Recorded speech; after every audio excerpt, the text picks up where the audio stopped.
You know how every morning you wake up in a nice, warm, cozy bed and not in an alien slave camp where they're going to work you to death until it's time to chop you up for meat. Yeah, you're welcome. My name's Bill and I've probably got the most thankless fucking job in the world. Sure, on paper it doesn't sound like much. I sit at a desk all day and look at data on a computer. But I'm the one who keeps the world turning and I am damn good at my job whenever the dreaded end of days draws near. I'm the one who sees it coming and makes sure it doesn't. Maybe I'm not the guy they send out into the field to do the dirty work, but those guys only do what I tell them to do. Without me, society as you know it would not exist, and I am trying to remain as humble as humanly possible when I say that. Now, I'll give credit where it's due. I'm not the one who invented the future probe technology. That was done by a guy named Dr. Johann Pinter back in the 70s. I won't get into the technical details of it. But simply put, Pinter figured out time travel. He also figured out that time travel was a goddamn mess. Sci-fi nerds will understand. Through his experiments, Pinter figured out that you can't really alter the past. You can go back in time. Sure, and you can create a new future, but your original future will still exist. Let's say that you had a bad day, got drunk and ran over a pedestrian, then decided to go back in time to steal your keys that night to prevent it. When you went back to the future, the pedestrian would still be dead and you'd still be a murderer. However, you would have created an alternate timeline where you didn't run over a pedestrian. Theoretically, you can go and live in the timeline where you didn't murder a pedestrian. It would be weird and you'd have to figure out how to handle the other version of you, but you wouldn't have technically changed anything. Furthermore, Pinter determined that the present has multiple branching possible futures, some of which are messier than others. So, with all this in mind, Pinter figured that the best thing to do was, instead of going back and trying to fix some great injustices in the world, he instead decided to focus on improving the future. That is why he founded Foresight. Now, officially Foresight is classified as a research company, and we legitimately do offer some of that. I'm not really involved in that end of things. But I know that some large companies and even some arms of the US government consult with us looking for data to help them predict shit like economic growth and depression, effects of certain actions on the world stage and other shit like that.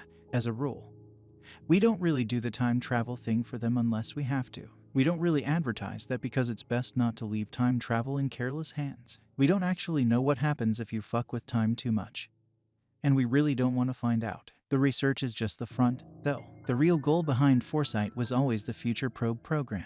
See, Pinter figured out pretty early on that sending people into the future was not a good idea. First off, people can die. Second off, people can be intrusive and fuck things up. So he decided a less invasive approach was necessary. So he started using probes. They're less impressive than they sound. The probes are just mobile cameras, not that different from the Mars rover. The design has changed a bit over the years. The first ones looked more like RC cars.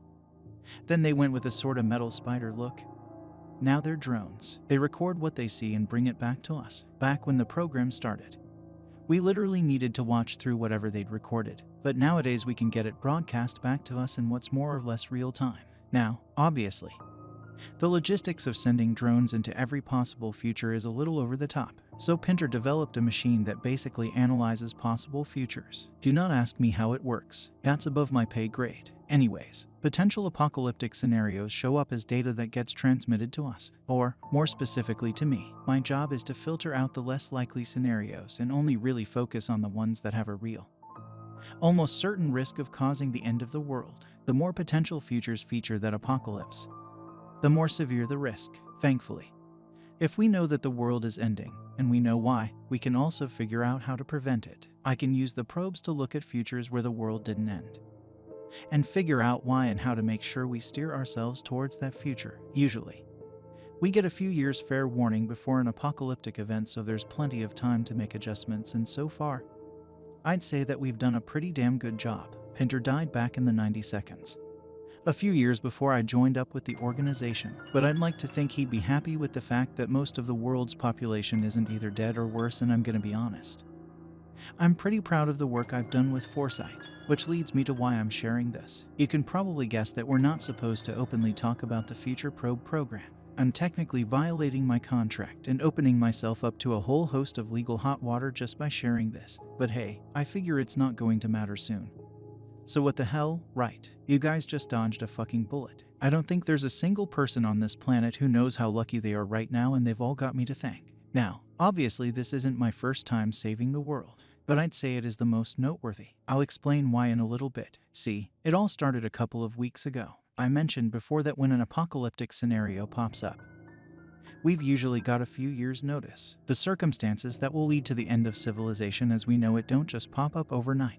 There's usually years of build-up, but every now and then, we get an exception, and exceptions scare the living shit out of me. Needless to say, when I got an alert telling me that 65% of the possible futures that our program surveyed involved an apocalyptic scenario within the next 4 days, I couldn't help but panic a little, naturally.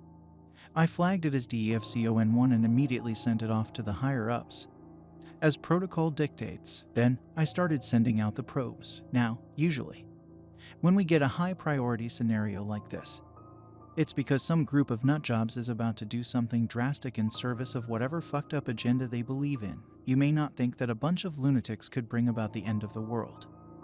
But if there's one lesson that history has shown, again and again, it is that you should never underestimate the power of very stupid people left unattended in a large group. Needless to say, scary as these scenarios are, these idiots are usually not that hard to deal with. Once we've got the alert, we can either notify the proper people that some assholes are trying to make a move, or get our own guys to handle it. Usually, said assholes aren't smart enough to bumble their way into the apocalypse in most future timelines, thus reducing the likelihood of our world ending to a much lower, more acceptable percentage. With that in mind, when I sent out the probes and started reviewing the footage, I was expecting to find the usual suspects of an apocalyptic future, and I wasn't entirely disappointed. A lot of what the probes sent back was footage of empty streets and signs of carnage, smears of blood on the pavement, mangled corpses in the streets. I'd seen things like this before, in timelines where a sudden event caused the rapid collapse of society.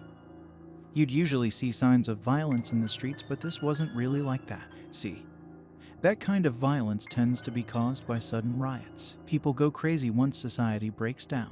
You'll see shit on fire, storefronts smashed, vehicles tipped over, shit like that. Well, storefronts were smashed, vehicles were tipped over. There was clearly some violence, but this didn't look like it had been caused by a riot. For starters, rioters don't pry cars open like tin cans. Rioters don't rip into people the way the bodies in the streets had been torn into. Rioters also don't seem to only be going in one direction. There was something about the way the bodies were spaced out. They weren't scattered around. They looked like they'd been moving. Running. From what exactly? I didn't know. With no obvious signs of what had caused the carnage, I decided to try something new. I tuned the probes to start scanning the local radio stations. Usually, in an emergency event, there's some sort of broadcast. One thing that's just about constant is that they're usually on the same frequencies. So it didn't take me long to find it. Through the static, I could clearly make out a voice I recognized as the President of the United States. It took a little bit of work to make the message come through clearly, but this is what it said. My fellow Americans, to those of you who are left, we are fighting as hard as we can. The situation on the West Coast has continued to deteriorate. The incident in Reno a few days ago has spread throughout Nevada, into California, Oregon, Washington, Arizona, Texas, Utah, Idaho, Colorado, Wyoming, Montana, and Oklahoma. The bugs have also been confirmed to have crossed the borders into Canada and Mexico, and reports indicate that the situation is dire. To those of you still alive in the affected states, I urge you to remain in your homes, remain indoors, away from the outside. We will send help if we can, but until then, you must survive as long as you can. To those of you in the east, where this infestation continues to spread, do not panic. But do not assume that this infestation will not continue its advance. We have continued our efforts to evacuate the areas that will inevitably be hit by the bugs. If you live in one of these areas, we ask that you do not fight to remain in your home. It will be overrun and you and your loved ones will be in danger. The only promise of safety lies further east, if your community has not yet been evacuated. Then I urge you to begin preparing to leave now. Take only what you need to survive: food, water, and medicine. As we evacuate, we are actively looking into strategies to repel this threat. Your soldiers continue to fight valiantly for your protection against the oncoming horde, and they will triumph. But victory will come at a cost. The speech went on for some time, even after that. But by that point, I'd stopped listening. Reno, that was where this had originated, naturally. The next step was to study Reno and start looking for a potential source of the problem. The president had said something about bugs. I'd seen some things involving bugs before, sure, but never anything on this scale. I supposed I'd find out for sure soon enough. The higher-ups had sent me an email asking for a status update. So I sent them the radio transmission I'd gotten along with the footage. I noted that I'd be looking into Reno next. I recalled all previous probes and requested 28 probes be sent into different times in the next week. Each probe would appear within the city of Reno over the next 168 hours. One appearing every 6 hours. This was a fairly standard procedure. The basic idea is that once you've found ground zero for the apocalypse, you monitor it as heavily as possible until you find the moment it starts. Then, you go back and study that moment from every possible angle and trace it back to its source. It's basically just the process of elimination, only using time travel. Now, the nice thing about the 6-hour model is that it makes it relatively easy to figure out an overall timeline of events. For example, most of the probes from the tail end of that 168-hour window all picked up a bloodstained disaster that used to be the city of Reno. And it wasn't pretty. There were bodies in the streets, cars torn open. The same shit I'd seen before, only now I was getting a better look at just what was behind it. Some of the probes recorded footage of massive flies. They didn't seem to hurt people, at least. They mostly just seemed to be feeding on the remains. Looking back further though, I could see video footage of massive creatures that sort of resembled a praying mantis. Only they had a physical texture more like tree bark. A couple of those mantis things took out the goddamn drones, but at least I got a good look at them. The drones I had left kept sending me more footage of the violence following the apocalypse. Giant, spider-like creatures crawled through Reno, stalking fleeing prey. Spiky things like grasshoppers leapt around, feeding on whoever they could catch. There were so many, all of them flooding out of Reno as if someone had opened up the gates to an insectophobe's personal hell. Crabs, pillbugs, centipedes, dragonflies, moths. Some of them didn't seem dangerous. Others were more than happy to kill. I must have spent an hour or so reviewing the footage of the bugs, perplexed before I started going back further. These things were fascinating. I'd never seen them in any potential future before. Where the hell had they even come from? Some sort of genetic experiment gone wrong? Maybe, but we would have had more warning if that were the case. Wouldn't we? Sabotage, perhaps. I looked at the footage from the drones earlier in the timeline. Looking at the dates, the inciting incident in question seemed to happen in 4 days' time from when I was currently. The drone stopped picking up footage of the bugs around Thursday morning. It had to be sometime around then. I spent the better part of my day analyzing the footage I got from my drones. I redirected several of them to focus on what went on. On Wednesday and Thursday, I listened to radio broadcasts, swept the sewers and looked for evidence of what was to come. Sometime early in the afternoon on Thursday, I picked up radio chatter on some police channels about a car being found torn open by a water treatment plant outside of town. So I directed the drones there. Sure enough, I got some decent footage of the attack. One of those spider things came out of the woods and tore into the car. It was a little fascinating to watch. It moved so fast, grabbing it and wrapping its legs around it. The goddamn thing was massive. I watched as it used its fangs to tear through the metal before digesting the poor fuckers inside alive and slurping up the gooey mess. Ugly way to die. I sent some drones back about a half hour before the attack to keep an eye out for the spider. It took a bit of searching, but I eventually found it moving through the woods, coming from the water treatment plant. Interesting. I left one drone to keep an eye on it, while I sent some of the others back again, this time to explore the plant itself. An hour before the attack, I sent 2 of them in through a pipe that I figured the spider had come out of. Sure enough, I found the spider there, chilling in a giant web. I made sure to keep the drones away from it, moving through the interior of the plant. I wasn't that surprised to find more of the bugs waiting there. From the looks of it, they'd been causing one hell of a mess. I could see the bodies of dead men, mostly eaten, along with evidence of the bugs preying on each other, but no obvious indicator as to where they were coming from. Not at first. Anyways, I sent the drones back in time again. One went back to the day before. One only went back 2 hours, 1 day ago. The water treatment plant looked normal. No corpses, no horde of bug creatures ready to destroy America. Just a normal water treatment plant, 2 hours ago. On the other hand, the water treatment plant had been a lot less crowded. Most of the staff looked to be dead, and those that weren't were in the middle of being eaten by all sorts of nasty things. Where they were coming from still wasn't obvious, but I only needed to sit and wait to find out. It didn't take that long. I could see shapes bubbling up from some of the pools of treated water. The machines had been shut down, and all sorts of horrors pulled themselves out of the rotten depths. Those mantis things, flies, mosquitoes, they all came to life, confused and hungry, shambling around looking for food. They all came from the water. I brought my drone closer, trying to see what was in there. That was a mistake. One of the mantis things grabbed it, mistaking it for dinner. Well, back to my other drone. I used the one I'd sent back one day, and sent it to a point in time 3 hours before I'd lost my other drone to the mantis. 5 hours before first contact. Already, I could see a few of the bugs there. I could see new ones, smaller ones coming out of the stagnant water, and I could see a man.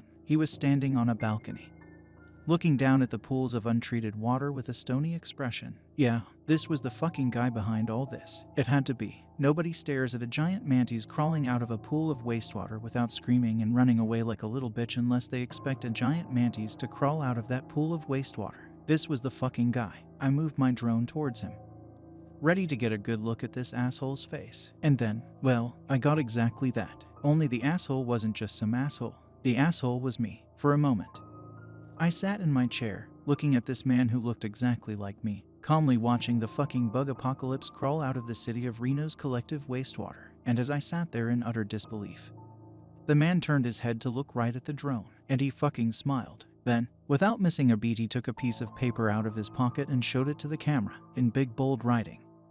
I could see what I recognized as a radio station. I was sending me a message. My palms suddenly felt sweaty. My heart was racing a little too fast. Should I even listen to what this guy had to say? Whatever it was crazy, right? Even if he was, though, I still should hear what he had to say. I still should document it. Maybe it would explain why, right? If it were anyone else, that's exactly what I would have done. But it wasn't anyone else. It was me. What would I have to say to myself? Something that would make me do this. That was crazy, right? It had to be fucking crazy, right? I thought it over, sitting in silence for several minutes. The man on the screen, me, just went back to studying the creatures coming out of the wastewater before walking away towards the offices. I made the drone follow him for every step. He didn't seem to mind. He kept looking back at the camera, smiling every now and then as he kept walking. He walked through the door to the offices and locked it behind him, then sat in the chair of a cubicle. He took one last look at the camera, his smile fading slightly. Then he took out a gun. He set the paper on the desk before he put it to his head. I watched him pull the trigger. I watched myself die. I don't know how to describe it. For a moment, I just sat there in silence, my hand over my mouth as I tried to process what I'd just seen. Then, inevitably, my eyes were drawn to the paper he'd set down. The radio station. His last words. My last words. I had to know. I tuned to the station and started cutting through the static. This was what I got. Hey Bill, I know you're probably pretty confused by all this. Trust me, I was too. But you and I both know that I wouldn't be doing this if it didn't make sense. Use your drones. Take a good hard look into the future of these timelines. Not the immediate future. Give it 100, 200 years. Just look.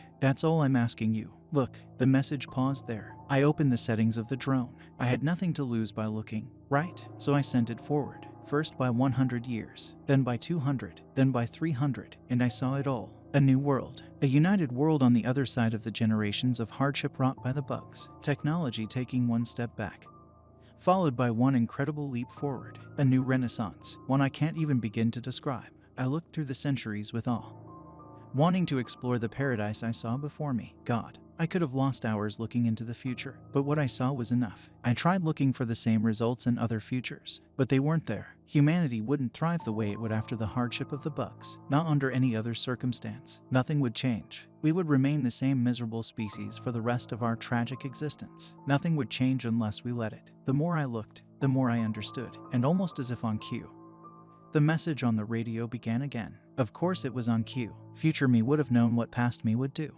If you've seen what I've seen, and there's a way forward. There's a man, Dr. Gene Pedri. You'll find what you need there. They grow best in water.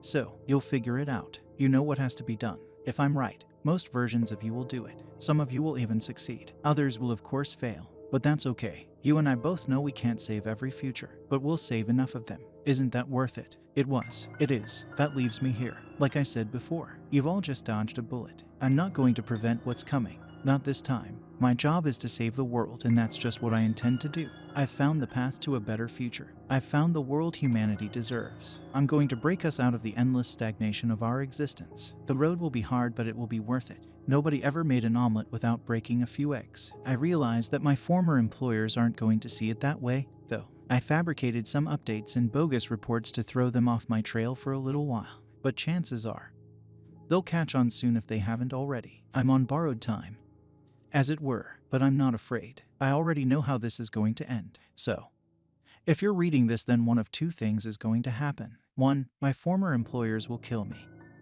and stop me from doing what I have to do. And the world won't change. Life will just continue as it was, and if you're living in that world, I'm sorry, I can't save every future. You'll be fine. Probably live a nice life and all that, but when the future comes, your grandchildren will never have it any better than you did. Life will stagnate until it finally ends. 2. I'll succeed, and if I do, I'm sorry. You're probably going to die because of what I've done, but I don't regret it. Not one bit. What's at stake here is worth it. The future is worth it, and I can't pretend it isn't. Some people are going to call me a monster. That's fine. I don't care. But I've seen what's coming, and it's worth the price we'll pay. It's worth it.